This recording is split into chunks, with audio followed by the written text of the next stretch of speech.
कर्ण और अर्जुन की शत्रुता महाभारत के युद्ध का एक महत्वपूर्ण हिस्सा है, लेकिन यह शत्रुता केवल एक जन्म तक सीमित नहीं थी। पौराणिक कथाओं और पुराणों के अनुसार कर्ण और अर्जुन की शत्रुता पिछले कई जन्मों से चली आ रही थी। यह कथा महाभारत और पुराणों में विस्तार से वर्णित है, जो दर्शाती है कि उनके बीच की दुश्मनी एक साधारण शत्रुता नहीं, बल्कि एक गहरी और पुरानी प्रतिद्वंद्विता थी। पौराणिक पृष्ठभूमि। कर्ण और अर्जुन की शत्रुता का मुख्य स्रोत महाभारत में है, लेकिन यह शत्रुता उनके वर्तमान जन्म से नहीं, बल्कि उनके पिछले जन्मों से जुड़ी हुई है। महाभारत के अनुसार उनके पूर्व जन्मों में भी वे एक दूसरे के शत्रु थे। इस पौराणिक कथा का वर्णन कुछ पुराणों में मिलता है, जिसमें उनके विभिन्न जन्मों का विवरण दिया गया है। नर और नारायण का अवतार। कर्ण और अर्जुन को भगवान विष्णु के अवतार नर और नारायण के रूप में भी माना जाता है। नर और नारायण दो ऋषि थे जो भगवान विष्णु के अवतार माने जाते हैं। वे दोनों धरती पर धर्म की स्थापना और अधर्म के नाश के लिए अवतरित हुए थे। उनके जन्म का उद्देश्य था असुरों और राक्षसों का नाश करना, जो धरती पर अत्याचार कर रहे थे। पौराणिक कथा के अनुसार नर और नारायण ने धरती पर कई युद्ध लड़े और कई राक्षसों का वध किया। इन युद्धों के दौरान उन्हें कई असुरों का सामना करना पड़ा, जिनमें से कुछ असुर उनके अगले जन्मों में पुनर्जन्म लेकर उनके शत्रु बने। इसी प्रकार कर्ण और अर्जुन के बीच की शत्रुता भी नर और नारायण के समय से चली आ रही थी। दानवीय शक्ति का पुनर्जन्म। कर्ण का पूर्व जन्म एक असुर के रूप में हुआ था, जिसका नाम दंभोद्भव था। दंभोद्भव एक बहुत ही शक्तिशाली असुर था, जो अमरत्व की इच्छा रखता था। वह अपनी शक्ति और अहंकार में इतना डूबा हुआ था कि उसने नर और नारायण से युद्ध करने का निश्चय किया। इस युद्ध में नर और नारायण ने दंभोद्भव का वध किया, लेकिन उसकी आत्मा ने नारायण से वरदान प्राप्त किया कि वह फिर से जन्म लेकर उनसे बदला लेगा।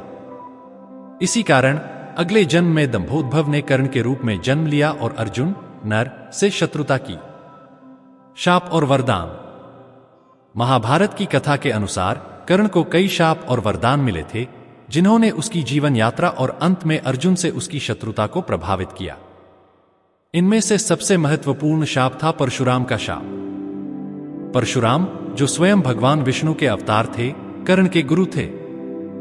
लेकिन जब उन्हें पता चला कि कर्ण क्षत्रिय है, तो उन्होंने कर्ण को शाप दिया कि जब भी वह सबसे कठिन समय में अपने दिव्य अस्त्र का उपयोग करना चाहेगा, तब उसे उसका ज्ञान नहीं रहेगा। यही शाप कुरुक्षेत्र के युद्ध में अर्जुन के साथ हुए अंतिम युद्ध में कर्ण की पराजय का कारण बना। कर्ण को कुंती का पुत्र होने के बावजूद अधर्म के पथ पर चलना पड़ा, क्योंकि उन्होंने जीवन भर अपनी पहचान और सम्मान के लिए संघर्ष किया। अर्जुन, जो पांडवों में से एक थे और धर्म की राह पर थे, कर्ण के शत्रु बने, क्योंकि दोनों ने अपने अपने धर्म और कर्तव्यों का पालन किया। लेकिन उनकी शत्रुता का मुख्य कारण उनकी पिछले जन्मों की प्रतिद्वंद्विता थी, जो नर और नारायण के समय से चली आ रही थी। महाभारत में कर्ण और अर्जुन की शत्रुता। महाभारत में कर्ण और अर्जुन की शत्रुता का केंद्र बिंदु कुरुक्षेत्र का युद्ध था। यह युद्ध धर्म और अधर्म के बीच का युद्ध था, जिसमें कर्ण कौरवों के पक्ष में थे और अर्जुन पांडवों के पक्ष में।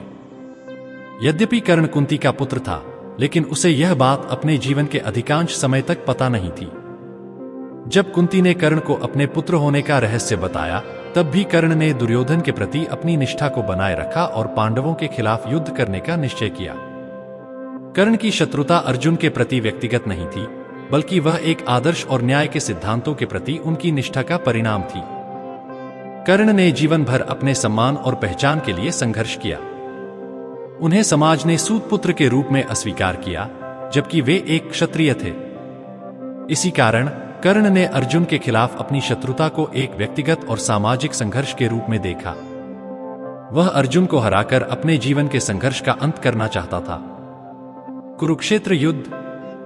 कुरुक्षेत्र के युद्ध में कर्ण और अर्जुन का सामना कई बार हुआ, लेकिन सबसे महत्वपूर्ण और निर्णायक युद्ध उनके बीच तब हुआ जब कर्ण सेनापति बने। इस युद्ध में दोनों योद्धाओं ने अपनी पूरी शक्ति का प्रयोग किया। कर्ण ने अर्जुन को हराने के लिए कई बार प्रयास किए, लेकिन हर बार अर्जुन की कुशलता और भगवान श्री कृष्ण की सहायता के कारण वह सफल नहीं हो पाए। अंततः युद्ध के दौरान कर्ण का रथ धरती में धंस गया और वे असहाय हो गए। उन्होंने अर्जुन से युद्ध को रोकने का आग्रह किया, लेकिन भगवान कृष्ण ने अर्जुन को प्रेरित किया कि वे कर्ण को समाप्त करें क्योंकि यह धर्म युद्ध था। अर्जुन ने भगवान कृष्ण की बात मानकर कर्ण पर तीर चलाया और उनका वध कर दिया। इस प्रकार महाभारत के युद्ध में कर्ण की मृत्यु हो गई और अर्जुन विजयी हुए। आध्यात्मिक दृष्टिकोण। कर्ण और अर्जुन की शत्रुता को आध्यात्मिक दृष्टिकोण से भी देखा जा सकता है। दोनों योद्धाओं का संघर्ष केवल एक युद्ध या व्यक्तिगत प्रतिशोध तक सीमित नहीं था, बल्कि यह धर्म और अधर्म के बीच का युद्ध था।